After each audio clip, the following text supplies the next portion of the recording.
Welcome to ஜென்டாக் channel. இன்றைக்கி நம்ம என்ன பார்க்க போகிறோம் அப்படின்னா புளி பற்றி தான் பார்க்க போகிறோம்.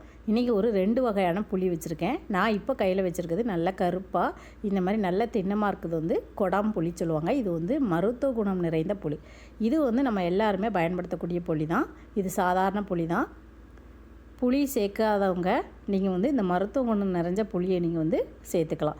அந்த சாதாரண புளியை விட இதில் வந்து அதிகளவு சத்துக்கள் இருக்குது. சிலர் வந்து புளியே சேர்க்கக்கூடாது அப்படின்னு சொல்கிறாங்க. அப்படின்னா நீங்கள் இந்த மருத்துவ குணம் நிறைஞ்ச புளி சேர்த்திங்க அப்படின்னா உங்களுக்கு வந்து எந்த விதமான பிரச்சனையும் இருக்காது.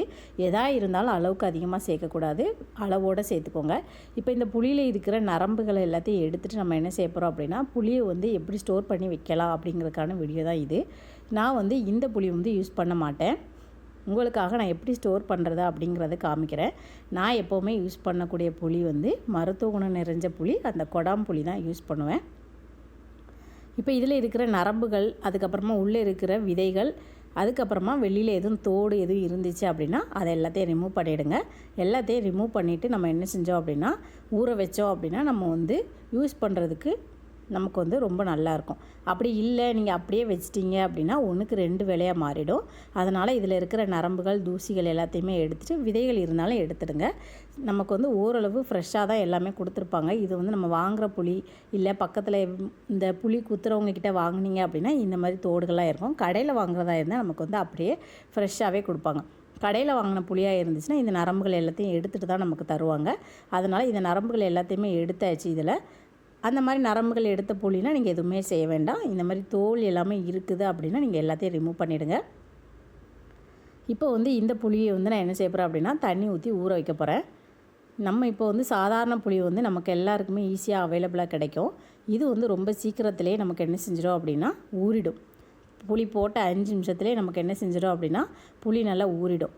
அதனால் நான் புளி போட்டு ஒரு 1 மணி நேரம் கழித்து என்னாச்சு அப்படின்னா நல்லா இந்த மாதிரி சோக்காயிடுச்சு, நல்லா ஊறிடுச்சு. அதனால் நான் கையை வச்சு நல்லா என்ன செஞ்சுக்கிட்டேன் அப்படின்னா பிசைஞ்சு விட்டுட்டேன். அப்புறம் இன்னும் நல்லா ஊறட்டும் அப்படிங்கிறதுக்காக நீங்கள் வந்து இந்த மாதிரி வச்சுட்டு மிக்ஸி ஜாரில் கூட நீங்கள் அடித்து வச்சுக்கிட்டீங்க அப்படின்னா உங்களுக்கு வந்து சீக்கிரமாகவே என்ன செஞ்சிடும் அப்படின்னா புளி நல்லா ஊறிடும், எல்லாமே ஒன்றுக்கு ஒன்று நல்லா சேர்ந்துடும். அப்படி இல்லைன்னா இந்த மாதிரி கையை வச்சு நல்லா மிக்ஸ் பண்ணி விடுங்க.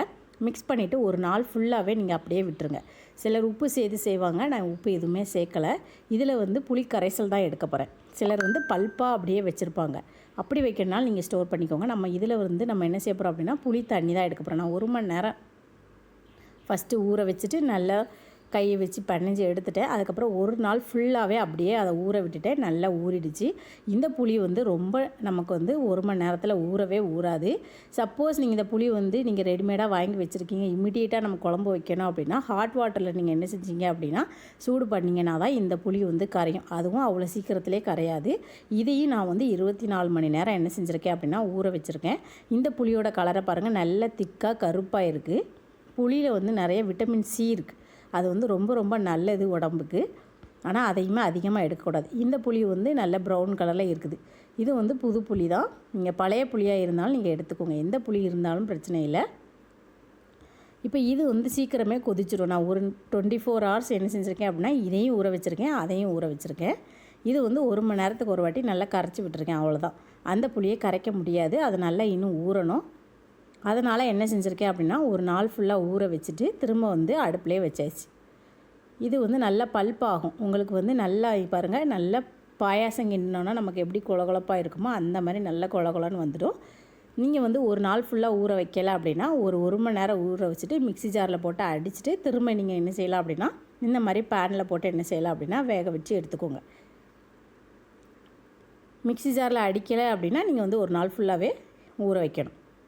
நான் ஒரு நாள் ஃபுல்லாகவே ஊற வச்சு எடுத்துருக்கேன். பாருங்கள், புளி நல்லா வேக ஆரம்பிச்சிருச்சு. இந்த மாதிரி பபுள்ஸ் நல்லா வர ஆரம்பிச்சிருச்சு. அதை எல்லாத்தையுமே நல்லா மிக்ஸ் பண்ணி விடுங்க. ஒரு நாள் ஃபுல்லாக நான் ஊற வச்சுருக்கேன் அப்படிங்கிறதுனால ஒரு 20 நிமிஷம் தான் அடுப்பில் வச்சுருந்தேன். ரொம்ப நேரம் வைக்க வேண்டாம். இது வந்து ஒரு நல்லா தடன்னு கொதிக்கணும். அந்த தண்ணி வந்து புளியும் தண்ணியும் சேர்ந்து நல்லா வேகணும். ரொம்ப நேரம் நம்ம வந்து தண்ணி வத்தலாம் வைக்க வேண்டாம். அந்த புளி வந்து இருக்கிற ஹீட்லேயே நமக்கு வந்து நல்லா மெல்ட் ஆகணும். அதனால் நல்ல ஒரு 10-20 நிமிஷத்துக்கு மேலவே என்ன செஞ்சுக்கோங்க அப்படின்னா அடுப்பில் வச்சுக்கோங்க. இப்போ 20 நிமிஷம் ஆகிடுச்சு. இதை நான் அடுப்பை ஆஃப் பண்ணிட்டேன். இப்படியே நீங்கள் ஸ்டோர் பண்ணனாலும் நீங்கள் ஸ்டோர் பண்ணிக்கலாம். நல்லா ஆற வச்சுட்டு ஸ்டோர் பண்ணுங்கள். இது இன்னும் கொதிக்கலை. நான் அதனால் இதை நல்லா மிக்ஸ் பண்ணி விட்டுட்டேன். நல்லா கொதித்ததுக்கப்புறமா நான் அடுப்பை ஆஃப் பண்ணிட்டேன். ஒரு 20 நிமிஷம் நல்லா கொதிக்க வச்சுருக்கேன், அவ்வளோதான். இனிமே இது நல்லா கூல் ஆகணும். இது நல்லா கூல் ஆனதுக்கப்புறமா ஒரு ஏர்டைட் கண்டெய்னர் அப்படி இல்லைன்னா ஒரு டிஃபன் பாக்ஸில் நீங்கள் என்ன செஞ்சுக்கலாம் அப்படின்னா ஸ்டோர் பண்ணி ஃப்ரிட்ஜில் வச்சுக்கலாம். நான் வந்து உப்பு சேர்க்கலை. இது பாருங்கள், இப்போ இது நல்லா கொதிக்க ஆரம்பிச்சிருச்சு. இன்னும் ஒரு 5 நிமிஷம் இதே மாதிரி நல்லா கொதித்ததுக்கப்புறமா என்ன செஞ்சுக்கோங்க அப்படின்னா அந்த புளியை வந்து நல்லா அமுக்கி பாருங்கள். நல்லா அமுங்குது அப்படின்னா நீங்கள் அடுப்பை ஆஃப் பண்ணிவிடுங்க. ஏற்கனவே ஒரு நாள் ஃபுல்லாகவே இந்த புளி நல்லா ஊறிடுக்கு. அதே தண்ணியை தான் நம்ம யூஸ் பண்ணணும். இப்போ அதே தண்ணியை யூஸ் பண்ணி நான் என்ன செஞ்சுருக்கேன் அப்படின்னா திரும்பியும் வேக வச்சு எடுத்துருக்கேன். இப்போ அடுப்பை ஆஃப் பண்ணியாச்சு. இப்போ இந்த புளி எல்லாமே நல்லா சூடு எல்லாமே குறைஞ்சிரும். குறைஞ்சதுக்கப்புறமா இது வந்து கொடாம்புளி. இந்த புளியை வந்து ஃபஸ்ட்டு நான் வந்து வடிகட்டிக்கிடுதேன். வடிகட்டி இந்த தண்ணியை நீங்கள் அப்படியே வச்சுருங்க. அந்த தண்ணியோடு நம்ம சேர்த்து அரைக்க வேண்டாம். ஏன்னா தண்ணி நமக்கு நிறைய இருக்கும், புளி தண்ணி. இந்த கொடாம்புளியோட தண்ணி பாருங்கள் நல்லா கருப்பாக இருக்குது. இந்த மாதிரி நல்லா சூப்பராக இருக்கும். இப்போ இதில் வந்து நான் என்ன செய்யப்படுறேன் அப்படின்னா இப்போ நம்ம வந்து ஃபில்டர் பண்ணக்கப்புறமா இருக்கிற புளி எல்லாமே நல்லா சூப்பராக வெந்திருக்கும்.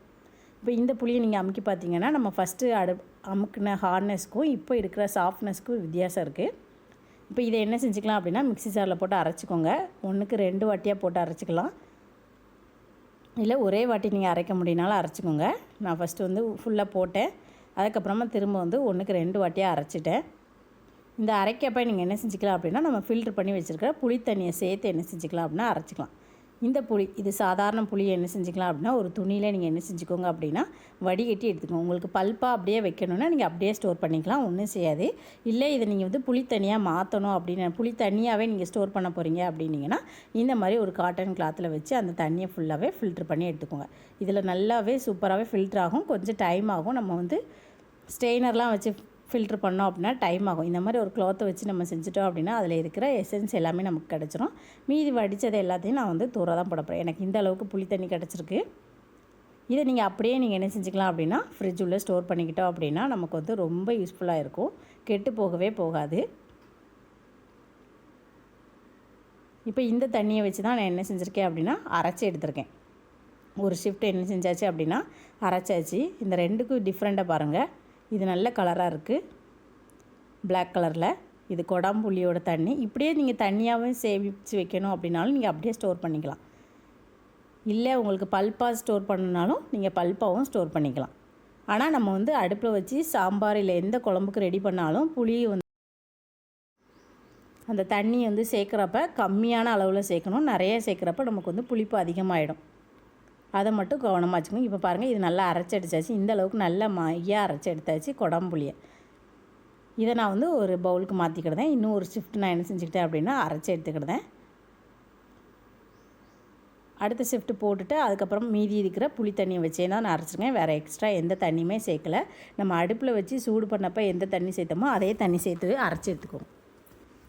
இப்போ இதையும் அரைச்சி எடுத்தாச்சு. 2 வாட்டி நான் என்ன செஞ்சுட்டேன் அப்படின்னா அரைச்சிட்டேன். எனக்கு இந்த அளவுக்கு நமக்கு புளி பேஸ்ட் நல்லா கிடச்சிருக்கு. நம்ம இதுக்கப்புறமா தண்ணி சேர்க்கலை. கொடாம்புளியை வந்து நான் வந்து அதிக அளவில் யூஸ் பண்ணுவேன். அதனால் அதை நான் வந்து பேஸ்ட்டாக ரெடி பண்ணி வச்சுருக்கேன். சாதாரண புளியை வந்து நான் வந்து சேர்க்க மாட்டேன். அதனால் அதை வந்து தண்ணியாக என்ன செஞ்சுருக்கேன் அப்படின்னா எடுத்து வச்சுருக்கேன். இப்போ இதை எல்லாத்தையுமே ஒரு ஜாடியில் நீங்கள் என்ன செஞ்சுக்கலாம் அப்படின்னா மாற்றி வச்சுக்கோங்க. ஒரு கண்ணாடி பாட்டில் அப்படி இல்லைன்னா ஒரு ஏர்டைட் கண்டெய்னர் இந்த மாதிரி ஒரு ஜாடி எதுலனாலும் நீங்கள் ஸ்டோர் பண்ணி வச்சுக்கலாம். ஆனால் நான் வந்து இதை ஃப்ரிட்ஜ் உள்ளே தான் வைக்க போகிறேன், வெளியில் வைக்கலை. இப்போ இது ஃபுல்லாகவே நிறைஞ்சிச்சு. ஒரு சூப்பரான இன்ட்ரெஸ்டிங்கான வீடியோ இன்றைக்கி பார்த்தோம். சாதாரண புளியும் கொடாம்புளியும் எப்படி ஸ்டோர் பண்ணலாம் அப்படிங்கிறது. இந்த வீடியோ பிடிச்சிருந்தால் லைக் பண்ணுங்கள், ஷேர் பண்ணுங்கள், மறக்காமல் சப்ஸ்கிரைப் பண்ணுங்கள். நீங்கள் எப்படி ஸ்டோர் பண்ணுவீங்க அப்படிங்கிறத கமெண்ட் செக்ஷனில் கொடுங்க. தேங்க்யூ.